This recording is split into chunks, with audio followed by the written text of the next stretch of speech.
Hello everyone, welcome back to my channel. आज हम discuss करने जा रहे हैं अपने चैनल पे रिगार्डिंग पार्टोग्राफ। तो जो पार्टोग्राफ है उसको हम दो पार्ट्स में डिस्कस करेंगे। फर्स्ट पार्ट में हम थ्योरी पोर्शन डिस्कस करेंगे एंड सेकंड पार्ट में हम जो है इसकी प्रैक्टिकल एप्लीकेशन कैसे होती है हम उसको डिस्कस करेंगे with the help of example, और मैं आपको फिल करके बताऊंगी कि आप पार्टोग्राफ कैसे फिल करेंगे।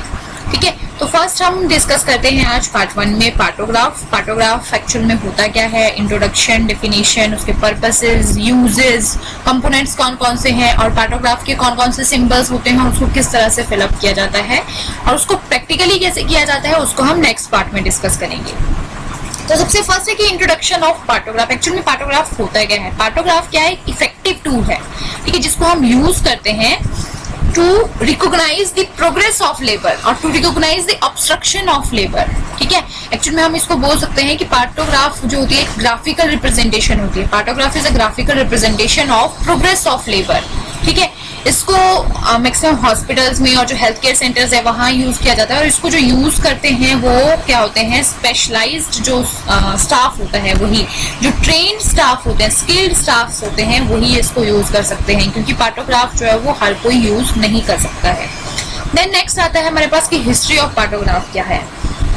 तो एक ऑब्स्टेट्रिशियन थे E.A. फ्रीडमैन करके, इन्होंने 1954 में सबसे फर्स्ट पे जो है वो पार्टोग्राफ डिस्क्राइब किया था। इन्होंने क्या बोला था कि उन्होंने जो यूएसए की वुमेन थी जिनको भी उन्होंने डिलीवर करवाया तो उन पे उन्होंने स्टडी किया और उन्होंने असेस किया कि जो सर्वाइकल डायलेटेशन का पैटर्न होता है वो एक नॉर्मल पैटर्न होता है। वो every women has normal dilatation pattern. कि उन्होंने बताया कि उन्होंने क्या किया कि सर्वाइकल डायलेटेशन को 2 फेजेस में, फंक्शनली 2 फेजेस में डिवाइड किया। अकॉर्डिंग टू फ्रीडमैन क्या था कि जो फर्स्ट फेज था वो लेटेंट फेज था, जिसको हम अभी भी पढ़ते हैं, लेटेंट फेज था, एंड सेकेंड फेज जो था वो उनका एक्टिव फेज था। बट अकॉर्डिंग टू फ्रीडमैन क्या था, जो लेटेंट फेज था वो क्या था, 0 to 3 सेंटीमीटर तक का था।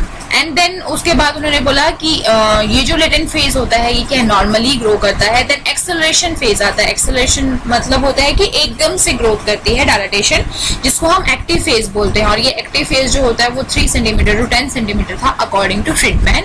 एंड देन उसके फ्रीडमैन के अकॉर्डिंग क्या था, डिसेलरेशन फेज आता है आफ्टर 10 सेंटीमीटर। और उन्होंने फर्स्ट टाइम जो रिप्रेजेंटेशन की थी वो इस तरह से की थी, कुछ इस तरह से उन्होंने रिप्रेजेंट किया था सर्वाइकल डायलेटेशन को। तो यहाँ पे ये क्या है, सर्वाइकल डायलेटेशन है, और ये क्या है, टाइम इन आवर है। तो सबसे फर्स्ट पे इन्होंने बोला था कि हमारा क्या होता है, लेटेंट फेज होता है। तो लेटेंट फेज जो था अकॉर्डिंग टू जो फ्रीडमैन थे, लेटेंट फेज जो था वो कितना था, 3 सेंटीमीटर तक का होता था लेटेंट फेज, और जो टाइमिंग थी उनकी वो थी 0 to 8 आवर्स तक का अप्रोक्सीमेटली होता था, 8 to 10 आवर्स तक का। देन उसके बाद एक्सेलरेशन फेज आता था, और एक्सेलरेशन फेज के बाद जब 10 सेंटीमीटर तक पूरी कंप्लीट डायलेटेशन हो जाती थी तो हमारा डिसेलरेशन फेज आता था अकॉर्डिंग टू फ्रीडमैन्स कर्व। ठीक है, तो इन्होंने ये फर्स्ट टाइम जो रिप्रेजेंटेशन हुई थी पार्टोग्राफ जिसको हम अब बोलते हैं, तो वो इस तरह से हुई थी। देन नेक्स्ट इसी बात को जो है वो 1969 में हेनड्रिक करके ऑब्स्टेट्रिशियन थे और उनकी टीम थी, उन्होंने डेमोन्स्ट्रेट किया कि एक्टिव फेज जो होता है नॉर्मल लेबर में, उसका जो सर्वाइकल डायलेटेशन का रेट होता है वो क्या होता है, प्राइमरी ग्रेविडा और मल्टी ग्रेविडा जो मदर्स होते हैं उन दोनों में वेरी करता है। जैसे कि हम आज भी पढ़ते हैं कि जो प्राइमरी ग्रेविडा मदर्स होती है उनमें 1 सेंटीमीटर पर आवर डायलेटेशन होती है, और जो मल्टी ग्रेविडा मदर्स होती है उनमें 1.5 पर आवर डायलेटेशन होती है। ठीक है, तो उन्होंने क्या बोला कि लिटिल वेरी करता है प्राइमरी ग्रेविडा और मल्टी ग्रेविडा मदर्स में। एंड जो डिसेलरेशन फेज होता है, ऐसा कोई डिसेलरेशन फेज जो है वो नहीं होता है फर्स्ट स्टेज ऑफ लेबर में। ये 1969 में हेनड्रिक और उनकी टीम ने बताया था। देन उसके बाद नेक्स्ट जो आए वो थे फिलपॉट। फिलपॉट ने उन्होंने एक्सटेंसिव स्टडीज की, और उन्होंने स्टडीज जो की वो central and southern African women's पे की। उन्होंने क्या बोला, उन्होंने एक कंस्ट्रक्ट किया नोमोग्राम। ठीक है, nomogram for cervical dilatation. Nomogram अब क्या होता है, नोमोग्राम क्या होता है कि एक ही चीज को हम डिफरेंट जो कंपोनेंट्स होते हैं उनके थ्रू हम दिखाते हैं। जैसे कि हम सर्वाइकल डायलेटेशन को कैसे दिखाते हैं, सर्वाइकल डायलेटेशन भी होता है फैक्टर, मतलब सर्वाइकल डायलेटेशन में कौन कौन से फैक्टर्स हम लेते हैं, जैसे कि कॉन्ट्रैक्शंस होती हैं, देन उनकी फ्रीक्वेंसी होते हैं और उनकी हम ड्यूरेशन लेते हैं, ये सारी चीजें। तो उन्होंने क्या किया कि उस चीज को कंस्ट्रक्ट किया, नोमोग्राम फॉर सर्वाइकल डायलेटेशन उन्होंने जो वो कंस्ट्रक्ट किया, किसके लिए, central and southern African women के लिए। और उन्होंने क्या बोला, और इनके नोमोग्राम कंस्ट्रक्ट करने के बाद बहुत सारे और भी जो ऑब्स्टेट्रिशियन थे उन्होंने अपने डिफरेंट ज्योग्राफिकल एरियाज में जो है वो नोमोग्राम को डेवलप किया। और जब उन्होंने सिमिलर नोमोग्राम डेवलप किए तो उन्होंने देखा कि कोई भी डिफरेंस नहीं है किसी भी एथनिक ग्रुप में, क्योंकि उन्होंने क्या किया था, जो नोमोग्राम कंस्ट्रक्ट किया था वो central and northern African women's पे किया था। तो जो अदर ऑब्स्टेट्रिशियन थे उन्होंने अदर प्लेस पे किया, तो उन्होंने यही नोटिस किया कि there is no difference between the significant difference between the ethnic groups. ठीक है, सिमिलर नोमोग्राम सबका आया। तो इस तरह से जो है वो पार्टोग्राफ डेवलप हुआ। एंड देन उसके बाद है अब definition of partograph. Definition of partograph क्या होता है कि पार्टोग्राफ, जैसे मैंने आपको पहले भी बताया, कि ग्राफिकल रिप्रेजेंटेशन होती है, ग्राफिकल रिकॉर्ड होता है प्रोग्रेस ड्यूरिंग दी लेबर का। ठीक है, और प्रोग्रेस को हम कैसे मेजर करते हैं, by cervical dilatation against the time in hours, as well as partograph provide a record for important conditions of mother and foetus arising during the progress of labour. ठीक है, तो जो चीजें हम पार्टोग्राफ में करते हैं वो सारी चीजें आप इंक्लूड कर सकते हैं पार्टोग्राफ की डिफिनेशन में। देन उसके बाद आता है कि मॉडिफाइड पार्टोग्राफ। अब मॉडिफाइड पार्टोग्राफ क्या है कि जो पहले पार्टोग्राफ एक्चुअल में बनाया गया था वो पार्टोग्राफ काफी ज्यादा डिफिकल्ट था, जिसको कि फॉलो करना बहुत डिफिकल्ट हो रहा था रेगुलर बेसिस पे हॉस्पिटल्स पे।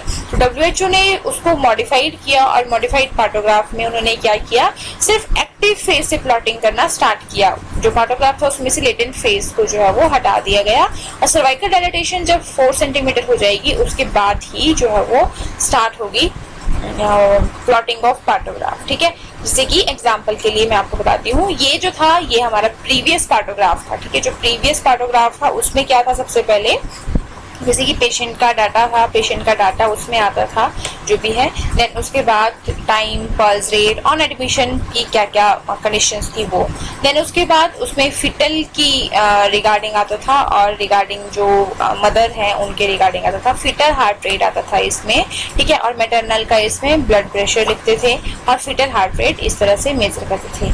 देन उसके बाद नेक्स्ट इसमें जो शो करते थे वो यूट्राइन कॉन्ट्रैक्शन के रिगार्डिंग आता था। यूट्राइन कॉन्ट्रैक्शन में उनकी ड्यूरेशन कैसी है और यूट्राइन कॉन्ट्रैक्शन किस तरह की हो रही है। देन नेक्स्ट जो था वो था सर्वाइकल डायलेटेशन। सर्वाइकल डायलेटेशन और जो डिसेंट ऑफ फिटल हेड है उसके रिगार्डिंग था। और उसके बाद जो अदर चीजें इसमें बचती हैं, जैसे कि एमनियोटिक फ्लूइड के regarding presentation, position of vertex, effacement, then caput moulding, ये सारी चीजें इसमें दिखाई गई थी। ये था जो पहले पार्टोग्राफ था। ये काफी ज्यादा डिफिकल्ट पार्टोग्राफ हो रहा था और इसको यूज करना काफी ज्यादा डिफिकल्ट हो रहा था, इसीलिए जो है वो मॉडिफाइड पार्टोग्राफ का यूज किया गया। तो मॉडिफाइड पार्टोग्राफ जो है वो सिंप्लीफाई कर दिया गया इसको, और हम सिंप्लीफाई पार्टोग्राफ भी बोलते हैं। ठीक है, तो सिंप्लीफाई पार्टोग्राफ में क्या है, सबसे ऊपर जो है वो हम जो भी फीमेल होती है उनका हम डाटा देते हैं। देन उसके बाद हम फिटल हार्ट रेट मेंशन करते हैं, फिटल हार्ट रेट का कॉलम आता है। देन एमनियोटिक फ्लूइड और मोल्डिंग को हम मेंशन करते हैं। उसके बाद जैसे कि आपने मेन डिफरेंस देखा होगा, ठीक है, कि जो हमारा पहले का पार्टोग्राफ था उसमें हम लेटेंट फेज भी इंक्लूड करते थे, लेटेंट फेज भी इसमें इंक्लूड होती थी, और देन उसके बाद एक्टिव फेज इंक्लूड होती थी।